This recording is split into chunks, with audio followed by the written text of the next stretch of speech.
My name is Gavin Scott. I make my living as a screenwriter and a novelist and sometimes an actor as well. But my main visual creative outlet, aside from those, is making sculptures, 3D collages, which are built with old toys. I was inspired to do this by coming across many years ago a wonderful work of art by a British pop artist called Peter Blake, the guy who did the cover for Sgt. Pepper. And he created a wonderful shop window, miniature shop window, complete with a little door and a Union Jack flag. And it was filled with the kind of ridiculous old toys that had silted up in the windows of old sweet shops and old tobacconists and old toy shops in the north of England. I think he must have made it in the early 60s. The toys dated from the early 50s, 40s, 30s. And it just set my imagination on fire. And I thought, I want to create something like this. And that started me on this odyssey. Peter Blake inspired me to begin making the sculptures. And it was kind of a love of the look of toys and the look of old games that got me going. But once I got into it, I became fascinated by what toys tell us about ourselves, about society, about the way attitudes change. There's that element, and then there's a second element, which is when a kid gets a toy, that's a big deal. You know what I mean? When you're a kid, you don't have that much stuff. Somebody gives you something you've really been wanting, something you've been looking at in a shop window, and suddenly it's yours. That's a fantastic feeling. And you almost have an emotional relationship with that toy. Certainly, when people see a toy that they played with as kids many years later, it's like, poof! there's an emotional jolt that gives them. And I love the idea of creating sculptures out of ingredients which have an emotional connection with the people who see them.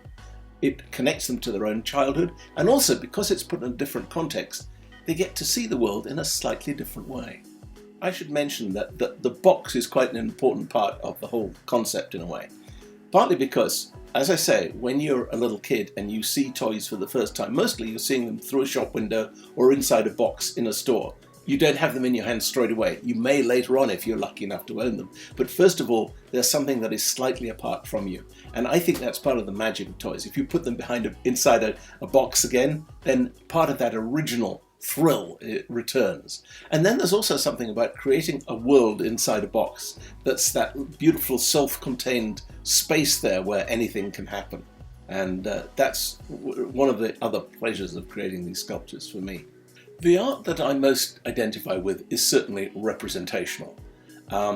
If we go back in time, the kind of artists whom I really respond to are people like Claude Lorraine. He was a person who painted wonderful pictures of ancient seaports with the water going down to steps which led from pillars and ancient ruined temples, and usually with the sun just coming up or the sun just going down. And he inspired another British artist, J.M. Turner, who's most famous for the Fighting Temeraire. But J.M. Turner was inspired by Claude Lorraine, and I love those kind of images with wonderful, mysterious landscapes. When I began making these sculptures, the way I arranged the toys was fairly random. That was part of the fun of it.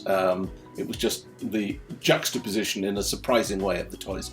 But as I began to make more sculptures, I liked the idea of creating themes. For example, magic, the place that magic has in people's lives. Or something about World War II. I did two sculptures, one of which was consisting of toys which had been created during World War II, which kids had been playing with during that time, which of course had very little metal in them because that was required for weapons. They were mainly cardboard and wood and things, but these were the actual games people were playing during the war. And then I did a companion piece to that of all the much more elaborate games and toys that were created after the war to remember the war. So I've done others about the space race, the toys that were created before we were actually going into space and the toys that were created after. So therefore, those are some that have themes. There's another kind of sculpture that I do, and that's sculptures with jokes in them, which are like three-dimensional New Yorker cartoons, where essentially I take a figure, an action figure perhaps, I juxtapose it with another unexpected action figure and imagine what they might be saying to one another, almost as though the toys have a life of their own. So as my work has evolved, it's branched out into different types of ways of using toys to make jokes, to make commentaries, to create surrealistic landscapes. In terms of creative blocks, there's something about being a writer who earns his living as a writer and has to support 3 children, wife, mortgage, the whole thing. You can't afford a creative block. So I've never really got in for acknowledging a creative block. I sit down and I write 5 days a week. I work office hours. Now, with my sculptures, I don't do that same thing because in some ways it's a change from the process of writing. And that's sheer pleasure when I'm doing it.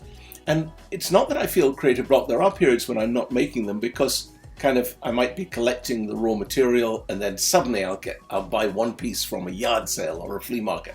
Okay, that's the basis for something, and then I'll build around that and create the sculpture.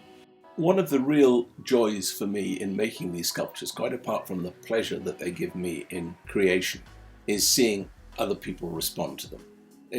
There's very few things more satisfying than watching people's faces light up when they press a lever or push a button or drop a marble down a slot and, oh my gosh, that's what it does.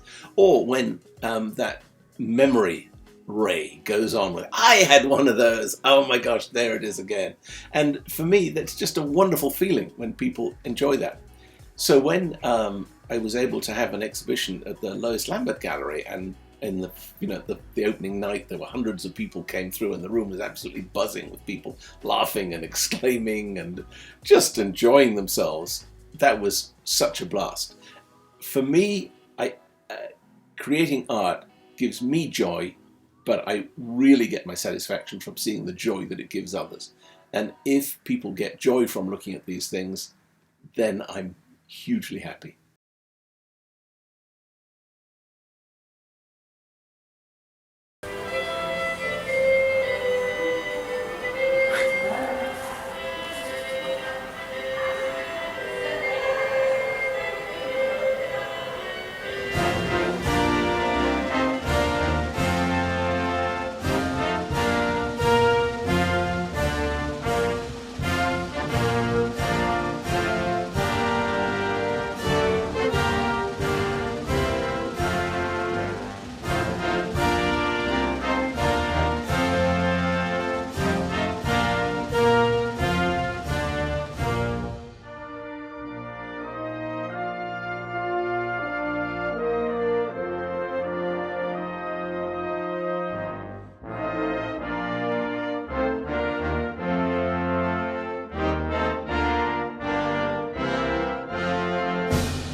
Say congratulations, work so hard for that to vacation. They ain't never had the dedication.